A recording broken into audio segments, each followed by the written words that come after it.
فما يكذبك بعد بالدين أليس الله بأحكم الحاكمين صدق الله العظيم. السلام عليكم.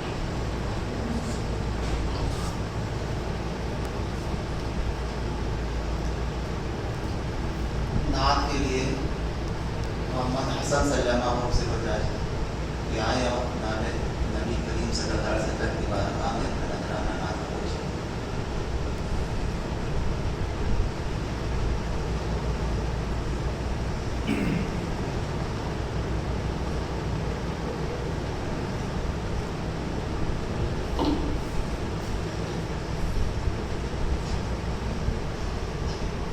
السلام علیکم ورحمۃ اللہ وبرکاتہ.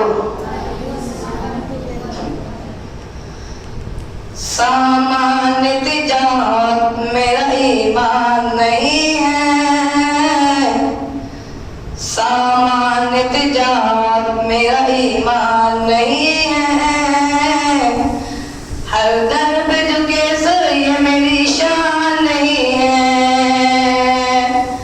ہر لفظ کو سینے میں بسا لو تو بھلے بات، ہر لفظ کو سینے میں بسا لو تو بھلے بات، تاؤں میں سجانے کو یہ قرآن نہیں ہے. اللہ میرے رزق کی برکت نہ چلی جائے، اللہ میرے رزق کی برکت نہ چلی جائے، دو روز سے گھر میں کوئی مہمان نہیں ہے، ہم نے تو بنائے ہیں سمندر میں بھی راستے، یوں ہم کو مٹانا کوئی آسان نہیں ہے، دو چار امیدوں کے لیے ابھی بھی ہے روشن، ماضی کی حویلی ابھی ویران نہیں ہے، وہ جس کو بزرگوں کی روایت نہ رہے یاد، وہ جس کو بزرگوں کی روایت نہ رہے یاد، اس شخص کی لوگوں میں کوئی پہچان نہیں ہے،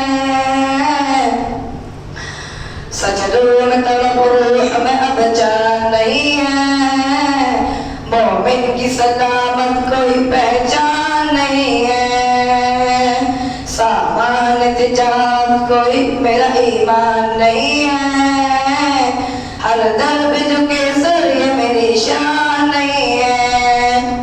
السلام علیکم.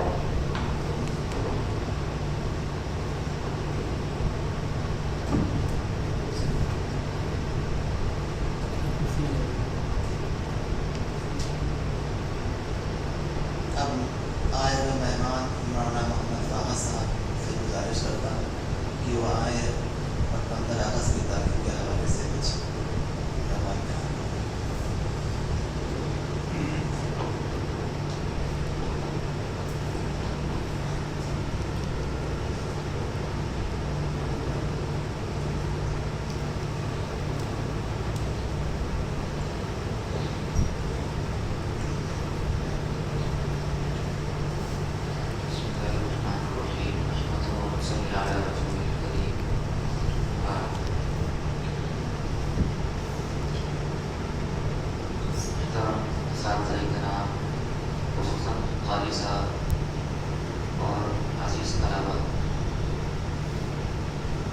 جیسا کہ معلوم ہے یہ آج کا دن جنگ آزادی کا دن ہے اور اس کو بہت اہتمام کے ساتھ یاد کیا جاتا ہے، منایا جاتا ہے، پر اصل حقیقت یہ ہے کہ اس کی کیا تاریخ ہے ہم خود اس سے واقفیت نہیں رکھتے. ہم میں سے اکثر جو ہے نہیں جانتے بلکہ تقریباً سبھی نہیں جانتے کہ ہماری تعلیم کیا ہے اور جنگ آزادی میں کیا ہوا تھا، ہماری تعلیم کو مٹا دیا گیا ہے، مٹا دیا گیا ہے.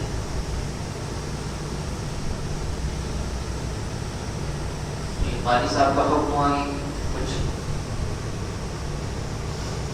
باتیں بتا دی جائیں. تو اس قابل نہ تھا. اصل میں 1608 عیسوی میں انگریز ہندوستان آئے. اس وقت جہانگیر کی بادشاہت تھی اور آ کر اس نے پیشکش کی کہ ہم یہ چاہتے ہیں کہ یہاں سے تجارتی یہاں پہ ہندوستان کی تجارتی منڈی کو تجارت کو مضبوط کیا جائے اور یہاں سے سامان ہم اپنے یہاں لے جائیں اور اپنے یہاں کی کرنسی اور اپنے یہاں کا پیسہ ہم یہاں لے آئیں. اس نے ایک ایسٹ انڈیا کمپنی جو آئی اس نے یہاں پہ فیکٹریاں لگانی شروع کی اور کمپنیاں لگانی شروع کی. جہانگیر جو دور اندیش نہیں تھا، نہ عقیدت اندیش تھا، اسے اس کی پالیسی اور اس کے خطرناک نتائج نہیں معلوم تھے. اس کے جھانسے میں آ گیا اور ایک انگریز کو کئی سو مربع زمینیں اس نے الاٹ کر دی اور اختیار دے دیا کہ جس طرح چاہے تصرف کرے اور اپنی کمپنیاں لگائے. وہ یہاں پہ اب زمینوں پہ کارخانے اور اپنی فیکٹری لگاتے اور دھیرے دھیرے وہ چھوٹے چھوٹے علاقوں پر قابض ہوتے چلے گئے. میسور کا علاقہ اور 1701 میں وہ بہت سے علاقوں پر قابض ہو چکے تھے، قبضہ کر چکے تھے. پھر 1702 ہجری میں حضرت شاہ ولی اللہ محدث دہلوی رحمۃ اللہ علیہ کی پیدائش ہوئی اور شاہ ولی اللہ محدث دہلوی رحمۃ اللہ علیہ جو کہ اس کے بعد سے جنگ آزادی کی تحریک شروع ہوئی ہے. شاہ ولی اللہ محدث دہلوی رحمۃ اللہ علیہ وہ شخصیت ہیں جو ہندوستان میں سب سے پہلے حدیث کا درس جو شروع ہوا وہ شاہ صاحب کی دین. شاہ صاحب مکہ سے آئے اور ہندوستان میں درس حدیث کو باقاعدہ شروع کی. تو جتنی بھی سندیں حدیث کی جاتی ہیں سب جا کر کے شاہ ولی اللہ محدث دہلوی رحمۃ اللہ علیہ پر پوری ہوتی. اور قرآن پاک کا سب سے پہلے فارسی میں ترجمہ حضرت شاہ ولی اللہ محدث دہلوی رحمۃ اللہ علیہ نے کیا. جب گوشت زمالہ قاری صاحب نے دیکھا کہ یہاں پر تو انگریزوں کا تسلط ہو گیا. اس کے بعد 1739 عیسوی میں ان کے گھر ایک بچہ پیدا ہوا جس کا نام شاہ عبدالعزیز رحمۃ اللہ علیہ ہوا. اور اس بچے نے گوشت سنبھالا اور 1762 میں شاہ ولی اللہ محدث دہلوی رحمۃ اللہ علیہ کا انتقال ہوا اور شاہ عبدالعزیز رحمۃ اللہ علیہ اس مسند پر گامزن ہوئے اور حدیث کا درس دیتے رہے. اس میں دیکھا کہ انگریز پوری طرح سے مسلط ہو چکا ہے تو شاہ عبدالعزیز رحمۃ اللہ علیہ نے جہاد کا فتویٰ دیا. ایک ہوا چلائی اور سب سے پہلے جہاد کا فتویٰ شاہ عبدالعزیز رحمۃ اللہ علیہ نے دیا. اب اس کی جب آواز اٹھی تو ایک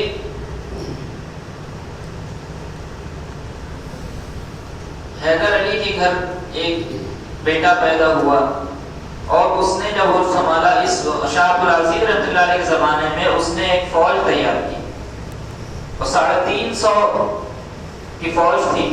اس کے ساتھ جو ہے انگریزوں سے لڑتا رہا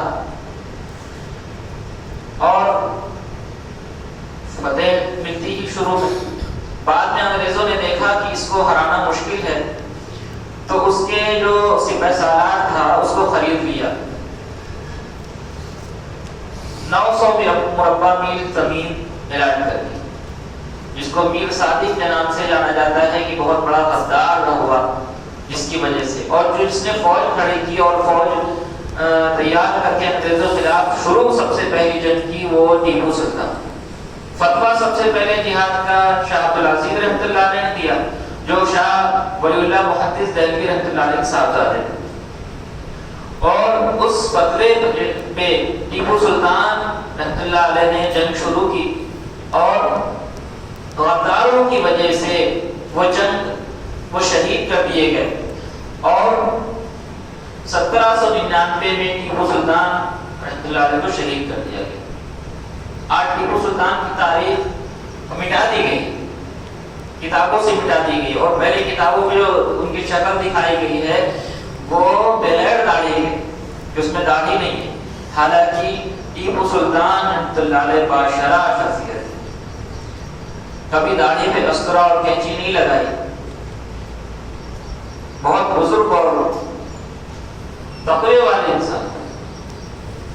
روایت میں آتا ہے، کتابوں میں لکھا ہے کہ ایک اچھا شاہ ولی اللہ محدث دہلوی رحمۃ اللہ علیہ اس ٹائم جو ہے دہلی میں، صرف دہلی میں 1000 دینی مدارس چلتے تھے، دین کی درسگاہیں تھی. 1799 میں ٹیپو سلطان رحمۃ اللہ علیہ کو شہید کر دیا گیا، اور ان کے تقوی کا عالم یہ تھا کہ ایک جامع مسجد بنوائی اور اعلان کر دیا کہ اس میں وہی شخص نماز پڑھائے و جماعت وہی شروع کرے جس کی کبھی نماز فوت نہ ہوئی، جو صاحب ترتیب ہو. صاحب ترتیب کہتے ہیں کہ جس کی 5 وقت ایک ساتھ نماز پڑھا نہ ہو. تو اس وقت کوئی نہیں ملا، تو خود ٹیپو سلطان آگے بڑھے، کہا کہ میں بات ظاہر نہیں کرنا چاہتا تھا مگر آج مجبوری ہے ظاہر کرنا. تو اس سے سبق ملتا ہے کہ جنگ آزادی میں جس نے لڑائی کی وہ اپنے تقوی کے اعتبار سے کتنا اچھا تھا، کہ نماز کی پابندی کبھی نہیں چھوٹی. اور اتنی کہ بڑے بڑے حیران کہ وہ سپاہی ہے، کہ وہ جو ہے کہ نمازوں کا یہ عالم ہے تو دل میں ایمان کا نور کتنا ہوگا. اور یاد رکھیں، جب دل ایمان سے لبریز ہوگا اور مضبوط ہوگا تو ہی وہ شخص جنگ جہاد میں اور جنگ میں آگے بڑھ سکتا ہے، ورنہ وہ تو بزدل ہوگا، تو کسی کے سامنے ٹک نہیں سکتا. آج ہماری تاریخ کو مٹا دیا گیا ہے، بھلا دیا گیا ہے. اصل تاریخ ہماری ہے. پہلے ایمان دلوں میں زندہ تھا، لوگ شریعت اور سنت کے پابند تھے تو آگے بڑھنا ان کے لیے آسان تھا. جان دینا تو فخر سمجھتے تھے. خیر، 1799 عیسوی میں ٹیپو سلطان کو شہید کر دیا گیا. اس کے بعد 1703 عیسوی میں شاہ عبدالعزیز رحمۃ اللہ علیہ نے انگریزوں کے خلاف آواز اٹھائی، اور جس جگہ سے آواز اٹھائی ان کو وہاں سے نکال دیا گیا، اس شہر سے شہر بدل کر دیا گیا، اور جس جگہ سے آواز اٹھائی تھی وہ اس مسجد کو گرا دیا گیا بلڈوزر سے اور دفن کر دیا گیا. اس کی تاریخ کو بالکل مٹا دیا گیا، اور آج بھی کوئی نام و نشان نہیں ہے. حالانکہ اس کے نام و نشان کو باقی رکھتے ہیں کہ یہیں سے آواز اٹھی. اور آج بھی جیسا کہ آپ کو معلوم ہے کہ باطل طاقت ہے مسلمانوں کو کچلنے کے لیے بلڈوزر کا استعمال. اس وقت اپنے اندر ایمان کو جگانے کی ضرورت ہے، اور اللہ کے فرامین پر کثرت کو تقوی کے ساتھ مضبوطی کے ساتھ جمنے کی ضرورت ہے. جب ہم اس پہ جمیں گے تو اللہ راستے ہموار کرتے چلے ہیں. اس کے بعد شاہ عبدالعزیز رحمۃ اللہ علیہ کو وہاں سے نکال دیا گیا، اور شاہ عبدالعزیز رحمۃ اللہ علیہ کے منسلک یہ آواز پہنچی رائے بریلی میں. وہاں ان سے منسلک تھے احمد شہید رحمۃ اللہ علیہ، بہت بڑے بزرگ ولی اللہ گزرے. انہوں نے اور شاہ عبدالعزیز رحمۃ اللہ علیہ کے بھتیجے اسماعیل شہید رحمۃ اللہ علیہ، یہ دونوں حضرات چلے اور پورے ملک کا دورہ کیا، جگہ جگہ گھومے اور لوگوں کو اس بات پر تیار کیا گیا. اچھا، ٹیپو سلطان کے بعد جو ہے ایک اور نواب سراج الدولہ رحمۃ اللہ علیہ وہ بھی آئے، انگریزوں کے خلاف لڑے. تو اس وقت ان کے بھی جو وزیر تھا اس کو بھی انگریزوں نے خرید لیا، میر جعفر کے نام سے جو جانا جاتا تھا، اس کو خرید کر کے مروایا، سراج الدولہ بھی شہید کر دیے گئے۔ تو ایک تھا جو اہل حق کے ساتھ تھا اور ایک تھا جو باطل کے ساتھ ہمیشہ غداری کے ساتھ۔ یہ غداروں کی وجہ سے بڑا نقصان ہوا، اور یہ آج بھی تاریخ میں غداروں کے نام میں میر جعفر اور میر صادق کے نام بہت مشہور ہے۔ اب اس کے بعد جو ہے انگریزوں نے ایک بادشاہ کو، ایک کو راجہ رنجیت سنگھ کے نام کا نام آتا ہے، اس کو جو ہے وہاں کا گورنر بنایا۔ اس نے مسلمانوں میں بڑا ظلم کیا، مسجد کو، جامع مسجد کو استبل بنا دیا، بہت ظلم و تشدد کیا۔ تو یہ بات احمد شہید رحمۃ اللہ علیہ بریلوی تک پہنچی، وہ اٹھے اور شاہ عبدالعزیز رحمۃ اللہ علیہ کے بھتیجے شاہ اسماعیل شہید رحمۃ اللہ علیہ، شاہ عبدالعزیز رحمۃ اللہ علیہ کو شہید کر دیا گیا۔ اس کے بعد یہ دونوں حضرات اٹھے اور ملک کا دورہ کیا اور جگہ جگہ جا کر کے لوگوں کو تیار کیا اور جنگ آزادی کے لیے۔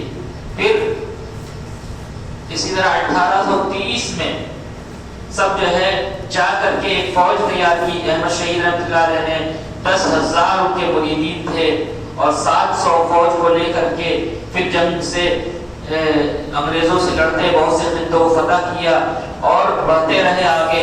اور ایک جگہ پہ انہوں نے جو میدان جنگ، جو جنگ کی صورت اس جگہ سے جنگ کریں گے، وہ سرحد کی جگہ جو آج پاکستان میں ہے، تو وہاں سے لڑتے تو راجہ رنجیت سنگھ کے طرف سے یہ گیا کہ جو ہے جتنا تم نے فتح کر لیا ٹھیک ہے تمہارا ہے، باقی ہمارا۔ کہا نہیں، ہم ان کی غلامی اختیار نہیں کریں گے، ہم تمہارے خلاف تمہارے ساتھ جنگ کریں گے۔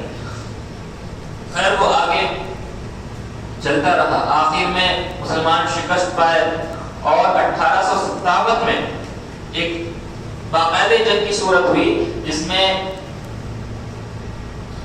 مسلمان کو فتح نہیں ملی، علماء کو شہید کیا گیا، اور اس میں نتیجہ یہ نکلا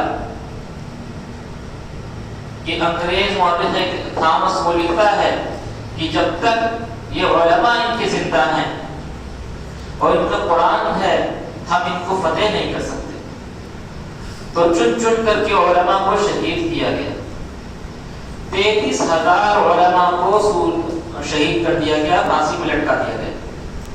کتابوں میں لکھا ہے کہ دہلی کے چاندنی چوک سے لے کر ایک جگہ حیدر علی ہے وہاں تک کے کوئی درخت ایسا نہیں تھا جس پر علماء کی گردنیں نہیں لٹکی، اور علماء کو یہ اعلان ہو گیا تھا جو بھی یہ دکھے علماء کی شکل میں سب کو شہید کر دو، سب کو مار دو۔ علماء کو سوروں کے کھال میں بند کر کے آگ میں ڈال دیا گیا۔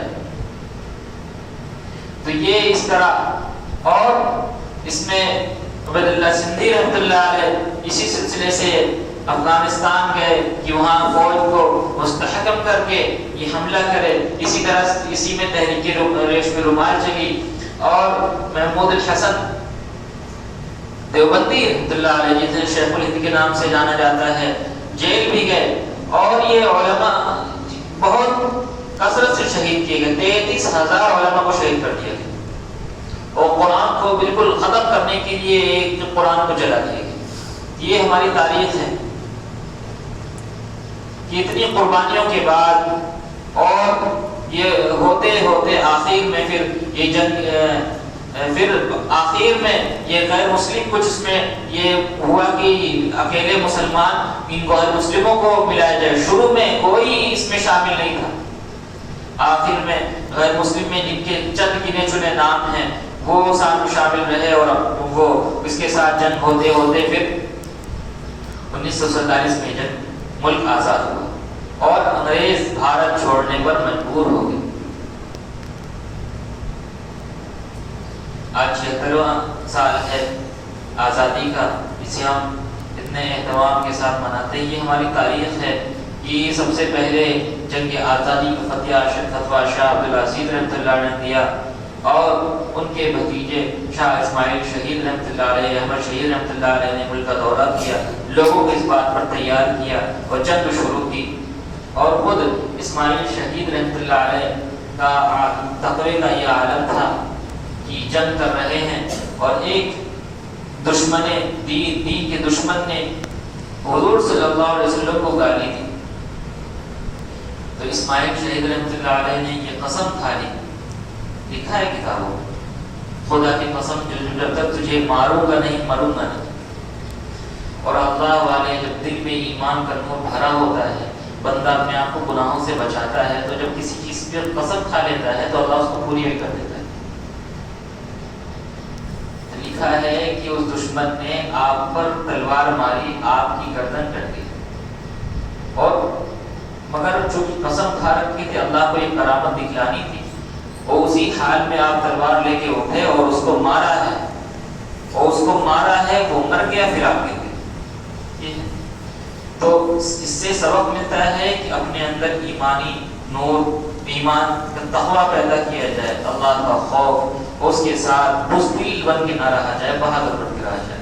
جب بھی حق اور باطل کا ٹکراؤ ہو تو اپنے آپ کو حق کے ساتھ جمع کر کے رکھے، اور یہ ہندوستان ہمارے بزرگوں کی قربانیوں کا نتیجہ ہے جس میں ہم رہتے ہیں۔ کبھی اپنے آپ کو احساس کمتری کی نہیں، بلکہ اصل حق تو مسلمانوں کا ہے، جن کی قربانیوں کی وجہ سے یہ ملک آزاد ہوا ہے۔ آج مسلمانوں کو ہر جگہ دبایا اور ستایا جا رہا ہے، ہر جگہ، اور پھر وہی غلامی والی صورت پیدا ہو رہی ہے۔ یہ اللہ سے دعا کریں، اللہ ہم سب کو آزادی کے ساتھ اسلام پہ قائم اور دائم رکھے اور اسلام پر زندہ رہنے کی توفیق عطا